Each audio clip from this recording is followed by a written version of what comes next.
बिस्मिल्लाहिर्रहमानिर्रहीम। Dear students, previous lecture में मैंने आप लोगों को एक्सप्लेन किया था कि जो इलेक्ट्रॉनों की डेंसिटी होती है किसी मॉलिक्यूल में, तो कुछ फैक्टर्स हैं जो उनको डिस्टर्ब करते हैं। एक फैक्टर जो आप लोगों को मैंने एक्सप्लेन किया था पिछले लेक्चर में, तो वो था इंडक्टिव इफ़ेक्ट। इंडक्टिव इफ़ेक्ट क्या था? जिसमें सिग्मा बॉन्ड इन्वॉल्व था और इलेक्ट्रॉन एक एटम ज़्यादा इलेक्ट्रोनेगेटिव होता है, दूसरा एटम लेस इलेक्ट्रोनेगेटिव होता है। एज ए रिज़ल्ट उस पर क्या हो जाते हैं, पॉजिटिव और नेगेटिव पोल डिवेलप हो जाते हैं, और जब इलेक्ट्रॉन सिग्मा बॉन्ड के ज़रिए मूव करते हैं उसको हम कहते हैं इंडक्टिव इफ़ेक्ट। आज जो हमारा टॉपिक है ये है मीज़ोमेरिक इफ़ेक्ट। अब इस मीज़ोमेरिक इफ़ेक्ट को हम रेजोनेंस इफ़ेक्ट भी कहते हैं, और उसमें पाई इलेक्ट्रॉन इन्वॉल्व होते हैं। जिस तरह इंडक्टिव इफ़ेक्ट में सिग्मा बॉन्ड के ज़रिए इलेक्ट्रॉन मूव करते थे, यहाँ पर pi electron means double bond और ट्रिपल बॉन्ड में मीज़ोमेरिक इफ़ेक्ट पॉसिबल होता है। उन मॉलिक्यूल में ये पॉसिबल होता है जिनमें डबल और ट्रिपल बॉन्ड होता है।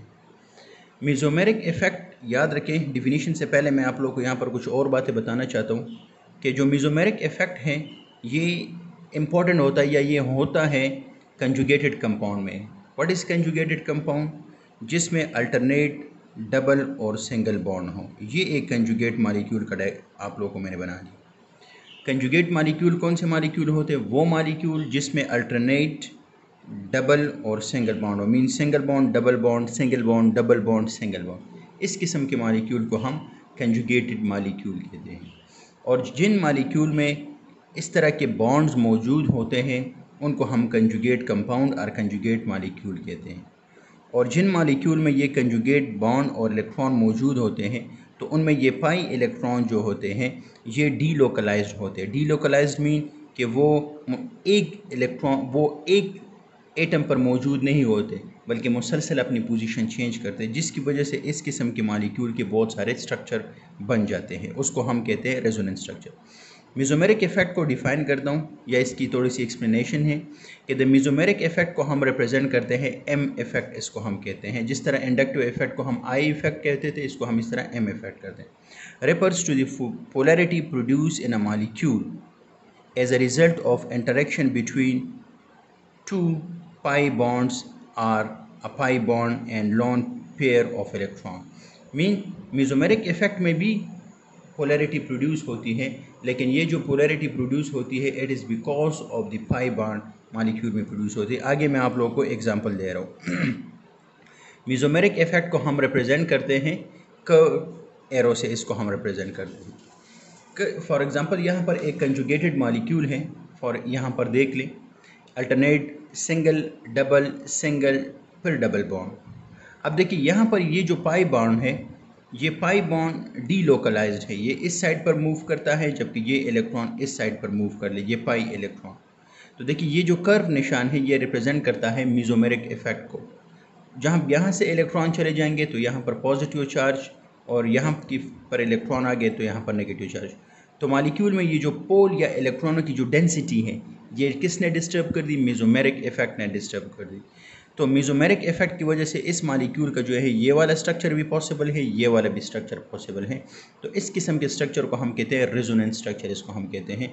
और ये जो इलेक्ट्रॉनों की डेंसिटी थी ये डिस्टर्ब होगी किस इफ़ेक्ट की वजह से? इसको हम कहते हैं मीज़ोमेरिक इफ़ेक्ट। इंडक्टिव इफ़ेक्ट की तरह मीज़ोमेरिक इफ़ेक्ट भी दो किस्म के हैं, that is plus mesomeric effect and negative mesomeric effect. जब इलेक्ट्रॉन मूव करते हैं टुवर्ड द कार्बन तो इसको हम कहते हैं पॉजिटिव मीज़ोमेरिक इफ़ेक्ट, और जब इलेक्ट्रॉन मूव करते हैं अवे फ्रॉम द कार्बन इसको हम कहते हैं नेगेटिव मीज़ोमेरिक इफ़ेक्ट को इसको हम कहते हैं। फॉर एग्जांपल यहाँ पर बेंजीन रिंग के साथ ब्रोमीन अटैच है, ये ब्रोमीन अपना इलेक्ट्रॉन इस बॉन्ड को देता है, एज ए रिज़ल्ट यहाँ पर डबल बॉन्ड बन जाता है, इससे इलेक्ट्रॉन चले गए तो पॉजिटिव। ये जो इलेक्ट्रॉन है ये इस कार्बन की तरफ आ गया तो इस कार्बन पर नेगेटिव चार्ज। इस तरह ये एंड सो ऑन, और ये कंटिन्यू होता है। और ये इसी तरह ये इलेक्ट्रॉन इस पूरे रिंग पर मूव करते और डिफरेंट रेजोनेंस स्ट्रक्चर बनते। तो यहाँ पर अगर हम देख ले तो ये कार्बन है, ये सारे कार्बन हैं। यहाँ पर इलेक्ट्रॉनों की डेंसिटी जो है वो कार्बन पर इंक्रीज़ हो रही। तो जब इलेक्ट्रॉनों की डेंसिटी कार्बन पर इंक्रीज़ होती है तो इसको हम कहते हैं पॉजिटिव मेसोमेरिक इफेक्ट कहते हैं इसको हम। यहाँ पर एक और मालिक्यूल है जो कि नेगेटिव मेसोमेरिक इफेक्ट है, इसमें अल्टरनेट डबल और सिंगल बॉन्ड है। यहाँ पर नेगेटिव चार्ज ऑक्सीजन पर बढ़ रहा है इट मीन्स कि जो नेगेटिव इफेक्ट होता है इसमें इलेक्ट्रॉन मूव करते हैं अवे फ्रॉम द कार्बन। तो देखिए यहाँ पर इलेक्ट्रॉन यहाँ से चले गए, पाई बॉन्ड यहाँ से शिफ्ट हो गए इस पोजीशन पर, फिर यहाँ से शिफ्ट हो गए इस पोजीशन पर, और आखिर में यहाँ पर इस पोजीशन पर आ गए। तो नेगेटिव चार्ज ऑक्सीजन पर आ गया, पॉजिटिव चार्ज इस पर कार्बन पर आ गया। तो इस मॉलिक्यूल में जो इफेक्ट हुआ है मेसोमेरिक इफेक्ट, इसमें इलेक्ट्रॉनों से कार्बन चले गए हैं, इस किस्म के इफेक्ट को हम कहते हैं नेगेटिव मेसोमेरिक इफेक्ट, इसको हम कहते हैं। ठीक है, तो डियर स्टूडेंट्स, इसमें आप लोगों को मैंने ये जो 2 लेक्चर मैंने आप लोगों को दिए इसमें असल में मैंने आप लोगों को ये बताया कि जो इलेक्ट्रॉनों की डेंसिटी है ये मूव करती है, और ये किस वजह से मूव करती है? 2 वजहों से मूव करती है। एक है इंडक्टिव इफेक्ट और एक है मेसोमेरिक इफेक्ट।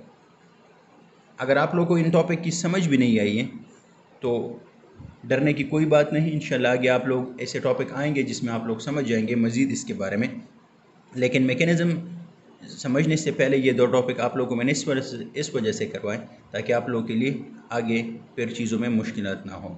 थैंक यू, यहाँ तक यही काफ़ी है। तो दुआओं में याद रखें, इंशाल्लाह नेक्स्ट लेक्चर में मिलते हैं। अल्लाह हाफ़िज़।